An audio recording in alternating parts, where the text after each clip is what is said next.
Hey friends, welcome back to my channel for another What's for Dinner video. If you are new, my name is Courtney, and go ahead and smash that like and subscribe button to keep up with all of my content. I do these What's for Dinner videos every single Sunday, plus grocery hauls on Tuesday. So this week's What's for Dinner is a little bit different. I am doing a budget meal thing. If you watched my grocery haul on Tuesday, I bought groceries for $100 at Walmart, and it was everything you need to feed a family of 5 to 6, depending on serving sizes, for a whole solid week. That's breakfast, lunch, dinner, and snacks. So today I'm going to show you all the meals I cooked with that $100. The only thing I will not show you is, you guys know how to make instant oatmeal, so I'm not going to show you that. You guys know how to make popcorn, I won't show you that. And you also know how to make a sandwich, so I'm not going to show you the sandwiches. All the other meals I will be cooking and showing you how they turn out, telling you what we think. My family loved all of them, in case you're wondering. They were so good. I will also list or link the recipes down below in the description box so you guys can make this at home for your family. All right, enough chatting, let's get cooking. The first recipe I made was pigs in a blanket, and these are so simple. I made homemade pizza dough. I will link a recipe below. You could always buy store-bought, and that is fine.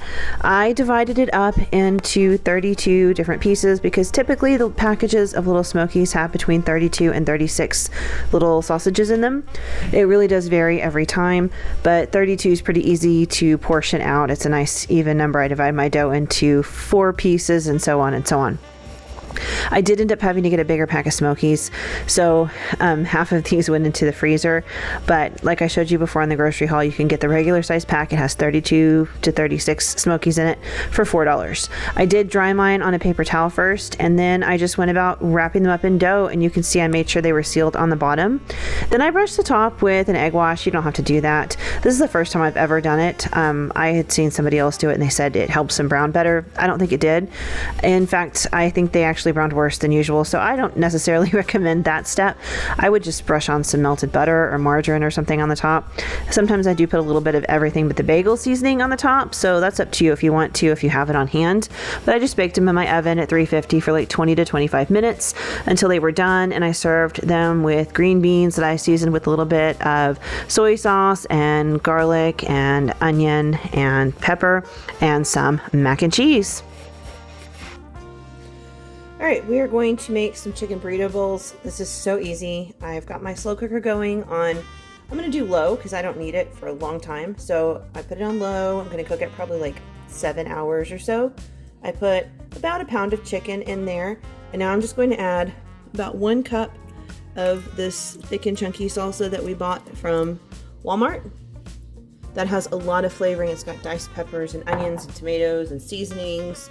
So we're just going to let the chicken cook with that all day and then shred it and make some burrito bowls. All right, here is the chicken. It is cooked, so I'm just going to shred it up and mix that salsa kind of in with it.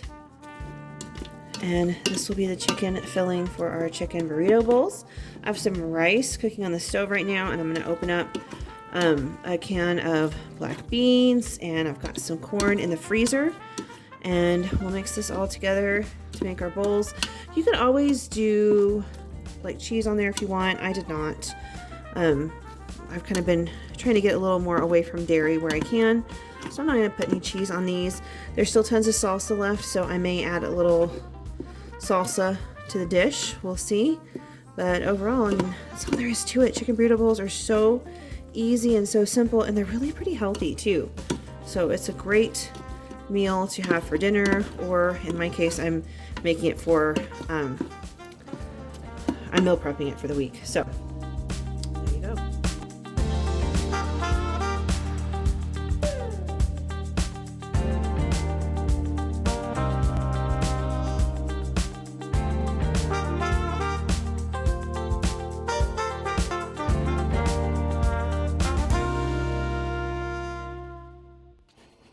Okay, next we're going to make some Korean beef bowls. This dish was amazing. There's so much flavor packed into it. So I started off by browning a pound of ground beef. I did get the cheaper stuff, so there was a lot of fat.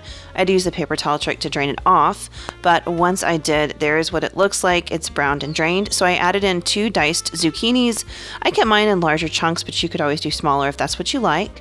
Next, I diced or minced up some garlic and fresh ginger, and added that in and let it cook for just about a minute or so. You want to be careful because garlic burns very easily. Then I followed that up with a little bit of brown sugar for sweetness, and to balance out that sweetness, we're going to add in a little bit of soy sauce. It gives that nice, rich, salty, umami flavor. It's really good. You can't skip that step in this recipe. It's necessary. And then, of course, there's all kinds of things you could add extra if you wanted to, any kind of extra vegetables or something.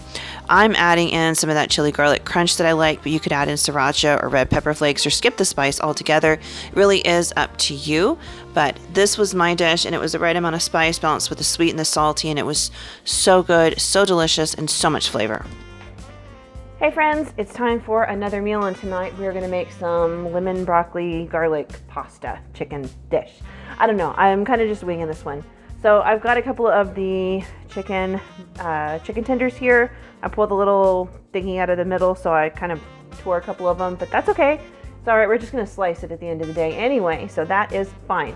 So for starting this dish, season your chicken however you want. Salt and pepper at the bare minimum. If you've got Italian seasoning, throw it on. If you have some garlic powder or onion powder, paprika, any of that, throw on whatever you like. If you've got a mixed blend seasoning, that is great too.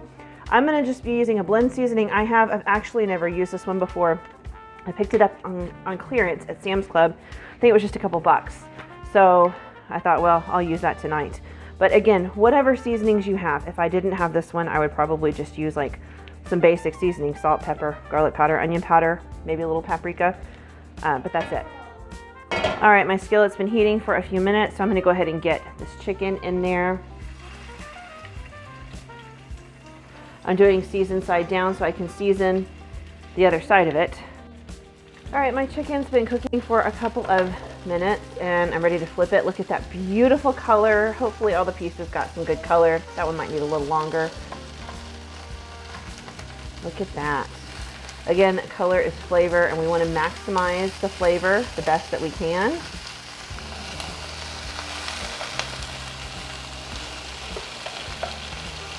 All right, these are going to cook for 3 or 4 minutes and they should be done. Okay, the chicken is pretty much cooked through. It's gotten some color on both sides. So we want to go ahead and just remove that from the pan. Okay, now that the chicken's out, I did let the pan cool down just a little, and I've added a little bit of butter in there just for some added flavor with the oil that was already in there. We're going to go ahead and add in our pasta. I picked ziti, but you could pick, I mean, really any kind of pasta. And I am not making this for nearly as many people as the recipe calls for, so I will list the full recipe below. But for me, it's actually just going to be 2 of us eating this tonight. So I just put in part of the box, about half the box. We're going to saute this pasta in here for just a few minutes. Now I did go ahead and mix up some of my chicken bouillon with some water. That's just for added flavor. And I did go ahead and slice up a little bit of garlic, and we're going to start tossing that in here in just a second. I sliced up probably too much, and I just sliced it. You could chop it or do whatever you want. I'm kind of partial to these slices. They're easy to see. You can avoid them if you want to. I know some people don't like a whole bunch of garlic in their food. I'm just going to let these cook in here for just 1 to 2 minutes. Go ahead and start adding in our water, just a little at a time. We just want to cover the noodles and then just let them simmer in this water. There we go. We're just going to let these simmer for a little while and just going to keep an eye on how cooked they are, and then add more water as necessary. As you can see, there's almost no liquid left in the pan. I did taste the noodles and they're just before al dente, which is perfect. So I'm going to go ahead and add in some lemon juice. I'm going to do a healthy 2 to 3 tablespoons because I really like lemon flavor. If you do not, go lighter on that. That is fine. I'm also going to go ahead and add in broccoli. This is a bag of frozen broccoli, the one I showed you in the grocery haul from Walmart. I just kind of chopped up some of the larger pieces after I thawed it in the microwave. We're going to stir that in. Because I used the bouillon, we do have a lot of salt already in here, which is perfect. I'm not going to worry about adding any more salt. I am going to go ahead and toss in 1 to 2 tablespoons of butter.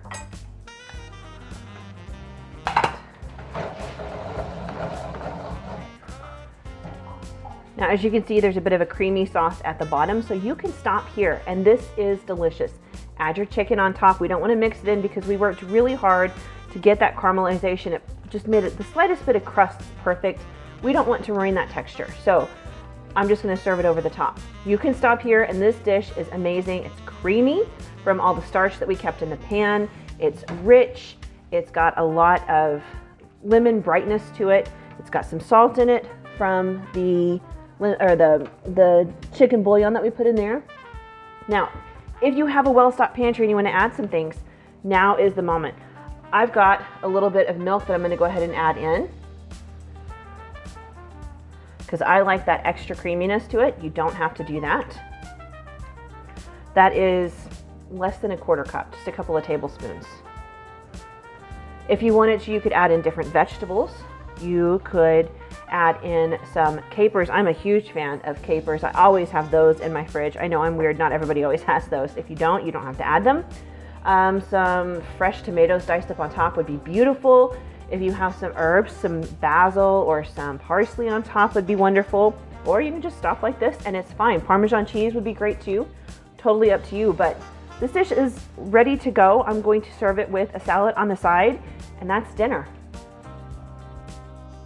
Good morning, friends. It is Tuesday morning at my house, and we are going to get the slow cooker going so we can have some honey garlic chicken, kind of. I've adapted this recipe so it costs a little bit extra and it fits into our budget.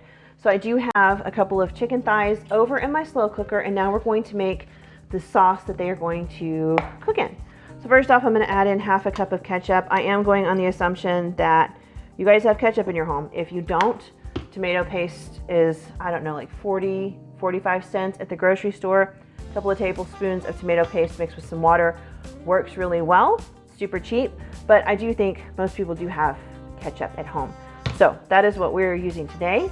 We're also going to, in place of the honey, we're going to use brown sugar.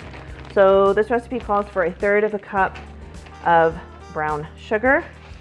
Let me go ahead and add that in. Now, by all means, if you guys have honey, go ahead and use honey. It calls for 1/3 cup of honey, just like the 1/3 cup of brown sugar. We're also going to add in half a cup of soy sauce. I'm using this, even though in my grocery haul you guys saw I got the little bottle. It's just this is already open, so we're going to be using this. About a half cup. We're going to add in some garlic. I just went ahead and chopped up a bunch of garlic here. And we're going to toss it right on in.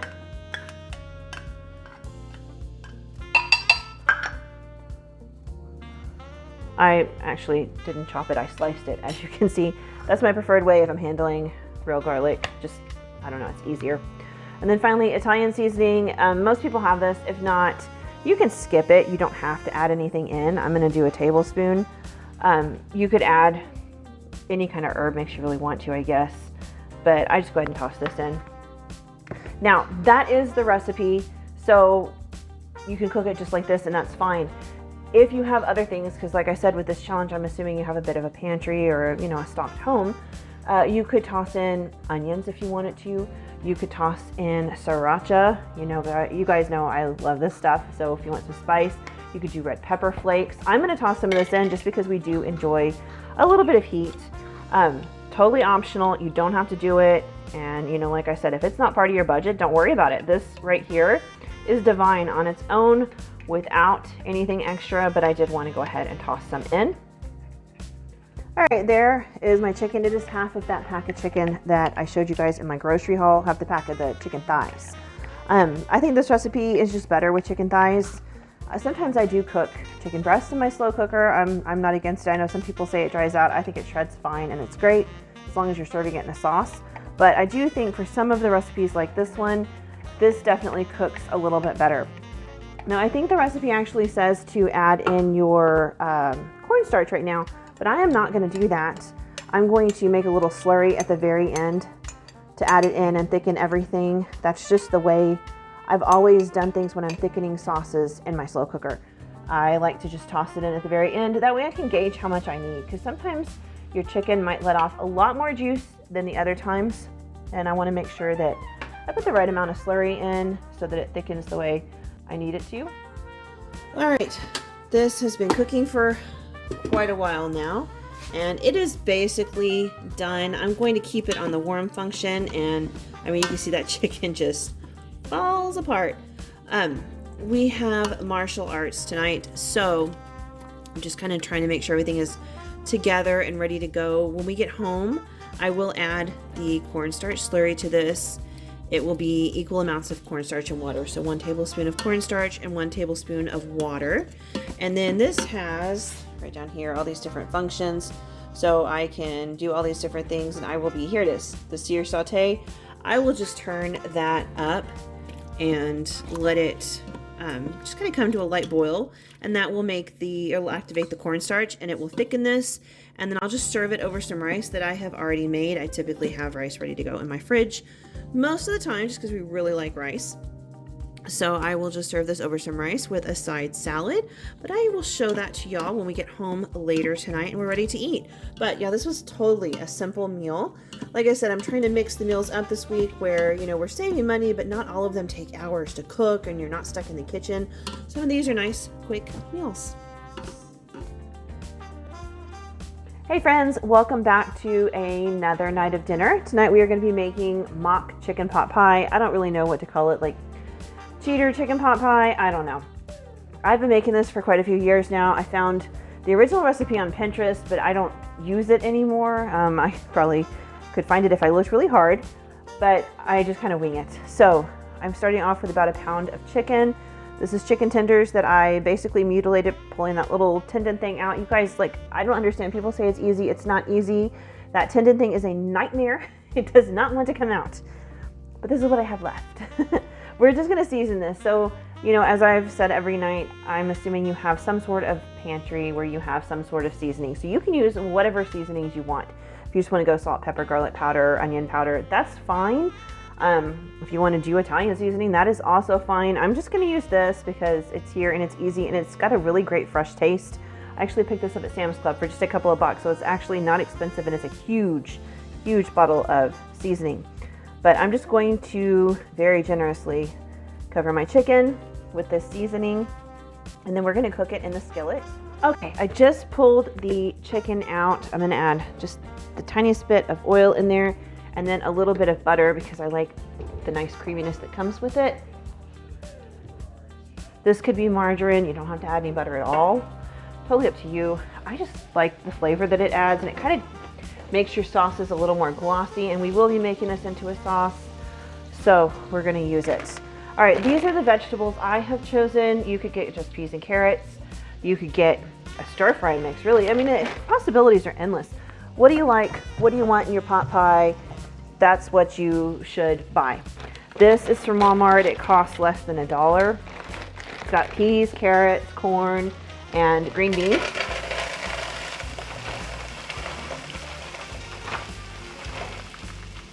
There's the whole bag. I like a lot of veggies in mine. Like I said, with this budget challenge, I am trying to incorporate a lot more vegetables than what we saw in my extreme budget. All right, so I'm gonna go ahead and toss in some of this minced onion because this is $1 at Walmart, and if you buy this, it will go quite a long way. I mean, you just use a little bit at a time, but you could always just chop up an onion and saute it in here right now. You could skip the onion, you could add an onion powder. Really, however you feel is what you need to do. We're working on a budget, so there's a lot of leeway on flavors, what you like, what you don't like, things you can add, what you have on hand, things like that. The only other things I'm going to add in here are salt and pepper, and unfortunately I forgot to get that out of the cabinet before I set you guys up, and you're sitting right in front of my spice cabinet. So I'm gonna grab that and add my salt and pepper, and then I'll check back with you guys once the vegetables have thawed out and we're getting ready to add our soup in. Okay, this has been cooking for a couple of minutes. It's completely thawed and heated all the way through. I did let it cook just a little bit extra because it did release a lot more moisture than I would like in my pan. But now we're gonna go ahead and add in our soup. Again, if you wanted to make it from scratch, here's where you would add equal portions of oil and flour. You've already got about 2 tablespoons in there probably. That's how much butter I put in. You would just add in a couple of tablespoons of flour and just cook it for a few minutes and then add in 2 cups of milk. For me, I am going to just use the soup method. I just think it's so much easier. And again, you can use whatever flavor soup you want. I chose this one. One, it's cheapest, and this is kind of my go-to cream of soup. I use this for most things. I just feel like the flavor of cream of mushroom soup kind of melds with anything and everything really well. You know, like with the cream of celery, it has a very strong celery flavor. But this one is just kind of a nice creamy richness. All right, and now to this, we're gonna add a cup of, I'm gonna add milk. You could add a cup of chicken broth made with those bouillon cubes we bought, totally up to you. 1 cup of milk. And then we're gonna let this simmer for a few minutes. It'll take the milk a little bit to heat all the way up and then to kind of mix and mingle with everything. And it'll thicken up a little bit more as it simmers. The soup has some natural thickeners in it, so this won't be completely liquidy. We do want it a little liquidy, so it'll pour over our biscuits. And if you feel like it's too thick for you, I know some people really like thinner, then you can always add in a little bit more liquid. No big deal. And this right here, once I add in the chicken, is gonna make at least 5 servings, depending on your serving size. Could make more. I'm just gonna call it 5 because I know some people like larger servings, and that's fine. Right now, I'm gonna go ahead and add in my chicken. I just chopped it up in much smaller pieces than the other night when we did the pasta dish, because we want to be able to fit chicken and the vegetables in one bite with some biscuit. So I wanted some smaller pieces of chicken. Once this is finished heating through, really it's good to go. We'll just pull the biscuits out of the oven and slice them in half and then pour this over the top, just like you would biscuits and gravy. It tastes so much like chicken pot pie with way less work. And really it's a bit cheaper because pie crusts are kind of expensive, and then making them as well. I'm not a baker. I think I've said that before. Pie crusts are, to me, temperamental because 1, exact measurements, and 2, that butter. You have to really be careful because when the butter starts to heat up too much, then you have to put it back in the fridge and let it chill again before you can work with it. That's a lot for me. I'm more of a frozen pie crust gal, or, you know, biscuits. All right, I will show you guys what this looks like once it's all mixed together at the end. All right, everything is all ready to go. So I've got a biscuit there, and I just cut it in half. I guess you don't have to, but that's what I always do. And then I just take some of the filling, and I like to just spoon it right over the top like that, like you would biscuits and gravy.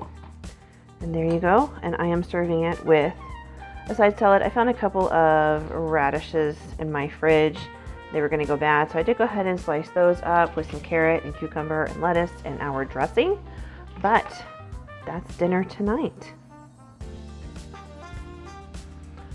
Good morning, friends. Today we are making some teriyaki chicken, and I forgot to thaw my chicken, so we're making frozen teriyaki chicken, and I hope it will thaw in time because today's also a busy day for me. It is Thursday in my world, and that means martial arts today. And of course, we're still doing homeschool right now while I film this. My boys are just working on some independent math practice. So I really hope that this cooks. I typically do not put frozen chicken, especially chicken that's frozen into a solid block, into my slow cooker, just because I don't feel really good about that. But today that's what we're doing. So here we go. I'm going to try to lay this a little flatter, I guess. Okay, we're going to go ahead and mix up our sauce, and probably should not have put the chicken in first because now it's taking up all that room and it's going to be hard to mix things because it's frozen. So let's pull out a measuring cup and do this. I'm going to go ahead and get this cooking. There we go. So for our teriyaki sauce, we're going to do about half a cup of soy sauce. Look at me measure. It's the only thing I'm measuring today. And that's just because the measuring cup is empty. All right, so I've got half a cup of soy sauce, and most recipes call for honey, but to fit this to our budget, obviously honey is expensive. So if you have some, go for it, use it. It's like a 1/4 cup of honey and a 1/4 cup of brown sugar, but I'm making it our budget-friendly way, so we're gonna use a brown sugar. I'm gonna do about half a cup of brown sugar. I'll probably go just a little shy on that just because I feel like that's a lot of sugar. There we go. We're also going to go ahead and add in some garlic and some ginger. If you have ginger powder, that's fine. Or if you have the stuff in the fridge, that's great. Typically, that's what I use. But for this challenge, I did actually buy, what are they called? Like nubs of ginger or something? I don't know. Or ginger root? I don't know. I bought one. It's the first time I've actually ever done that. And I gotta say, like, it tastes and smells so good. I may do it again. It is a little bit more labor intensive as far as throwing together a quick meal. So I would definitely keep a little bit of the squeezy ginger on hand too, just for those moments where I'm in a hurry, but it's been nice. Okay, so I'm gonna put in a little bit of pepper. And my batteries are dying. I think I've said that a bunch of times and I still have not replaced the batteries. I've got to get on that. All right, as much or as little pepper as you like. I like a lot of pepper. In fact, if you wanna throw in some sriracha or something, go for it. I'm probably gonna throw in some of that chili garlic crunch that I show you guys all the time. All right, in here we also want to put in, the recipe calls for apple cider vinegar. I know a lot of people keep that on hand and that's fantastic, so go ahead and put some of that in. It calls for a 1/4 cup, which I feel is a lot. So I would probably drop it down to like 1/8 of a cup. That's just me. If you want to put the full 1/4 cup in, knock yourself out. I love this stuff. So this is what I'm going to put in, and I'm not going to go the full 1/4 cup because I just feel like that's a lot of vinegar. And I know how the people in my household are. So I probably did about 1/8 of a cup of vinegar. And then we'll add a little bit of water in here too. Let me grab some water. Okay, it says a 1/4 cup of water. I just used my little garlic ginger bowl there. So we'll stir this all together, and you'll want some, what is it called? Cornstarch to thicken it. But like the other day, you guys saw me, I did that at the very end because that's just how I like to do it. You could do it now if you really want to. I'm also, just for funsies, gonna add in some of this minced onion because I just like the flavor in there. You don't have to. You can put in fresh onion if you want to. You can put in onion powder. You can skip this step completely. If you wanted to add in a little bit of sesame seed oil, that's great. You could add some of that in. I've even seen peanuts added in this, like chopped peanuts. It really does taste good. There's a lot of peanuts in Asian food. If you have some sesame seeds, you can sprinkle them over the top at the end. There's so many things you can do just depending on what you keep on hand. So that part is totally up to you, but here's the base recipe, and it's within our budget, everything we bought the other day. So I've got this all mixed together, and I'm just going to pour this right on top of the chicken and make sure everything gets out of the cup. And then we're just gonna let this cook. Now I'm gonna really watch mine because my chicken is still frozen. So as soon as I can start breaking it up, I will start breaking it up. But I'm doing mine on high, and I will probably cook it for like 6 hours because that chicken is really, really frozen. Okay, friends, this has been cooking for hours and hours and hours. And the chicken is no longer frozen. It's cooked all the way through, and as you can see, it just falls right apart. I'm just gonna use my meat masher just to kind of break it up, shred it up a little bit. Okay, you can use any type of veggies that you want. This is what I purchased, the sugar snap pea stir fry. It's got sugar snap peas, broccoli, green beans, yellow squash, red peppers, carrots, yellow peppers, and water chestnuts. So if that's something you like, this is perfect. And it is 1 pound, 4 ounces. So this was a pretty big bag, bigger than I think they're usually like 12 ounces for 84 cents at Walmart. I'm gonna go ahead and dump it all in because we like a lot of veggies. And I'm gonna stir this in. Of course, this is gonna bring the temperature of the whole thing down. But that's okay. So we are about to go to martial arts, which means we will be out for quite a while, a couple of hours. So while we are gone, these will be warming up, and then I'm gonna go ahead and stir in my cornstarch slurry. It's just 2 tablespoons of water and 2 tablespoons of cornstarch that I mix together, just like that. And usually I do this at the last minute and just bring it up to like a quick boil, and it'll be as thick as it's gonna be. But I don't wanna have to mess with that when I get home because everybody's really hungry by the time we get home, and I've got other things going on. So it's just easier to do it this way. Hey friends, welcome back for the last meal of the video. So this is actually a breakfast meal, but I'm a little late making it for the week, and that's just because before I started this challenge, I actually had some other things in my fridge and freezer that we needed to eat. So I'm making this now more towards the end of the week because we need it for the next few days. This is a recipe I've been making for my family for a long time. I think Paula Deen was the first one I ever saw make it back when I was much younger. I've always been a fan of Food Network, but I'm pretty sure it was her, and I saw her make it and I'm like, oh, we're having that. So I've been making it for a long time. My husband loves breakfast casserole. I have made it with sausage, I've made it with bacon, I've made it with other vegetables, I've made it with chorizo, I've made it a million ways. And I don't think any way is wrong. Personally, whatever you like for breakfast is going to make a great breakfast casserole. All right, friends, this has been cooking for a couple of minutes. It's pretty close to being done, and there's really not much in the way of grease in the pan. So I'm going to have to add a little bit of oil into the skillet. I'm just going for a couple of tablespoons. Whoops. I'm just going for a couple of tablespoons. We are going to add in our potatoes. And again, these are what I got in my grocery haul. They're just really diced potatoes with onions and peppers, which just means extra flavor. So you can add as much or as little as you want, depending on how much you like potatoes. But for a regular casserole, I'm just gonna do about half the bag.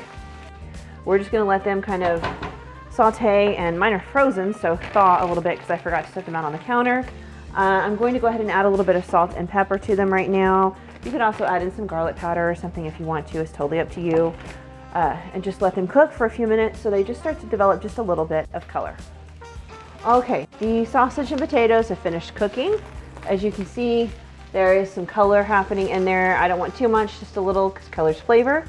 Now I've got my casserole dish here. It's like a 9 by 13. I'm pretty sure that's what it is. It's a regular casserole dish.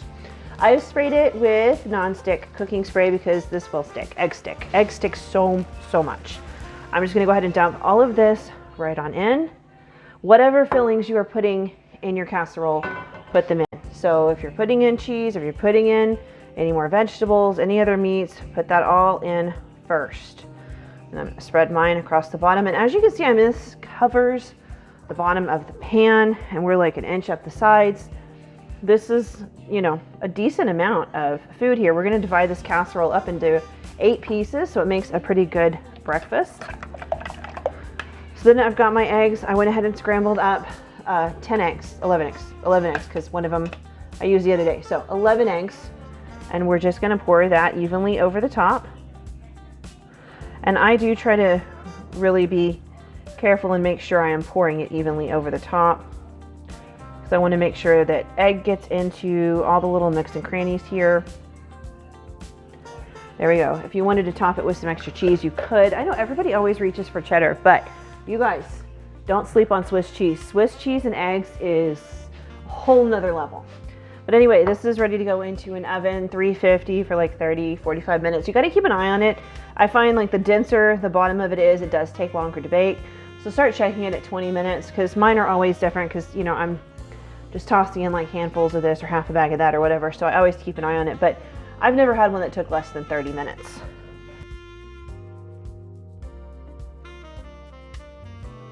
All right, friends, that does it for this week's What's for Dinner video. I hope you got a little meal inspiration, especially if you're trying to stick to a tight budget. I think all the meals turned out really, really well, and my family enjoyed all of them and the snacks too. We are lovers of popcorn, so that was pretty easy. Also, bananas and apples are a great snack, and a lot of people in my house enjoyed snacking on carrots. I am not one of those people. I do not care for carrots, but other people in my house sure do. Anyway, let me know what you think down below in the description box. And always, if you have any recipes you think that I would like to try or you want me to show on my channel, please go ahead and let me know. My email is listed down below. All right, guys, have an awesome week. I'll see you on Tuesday for another grocery haul.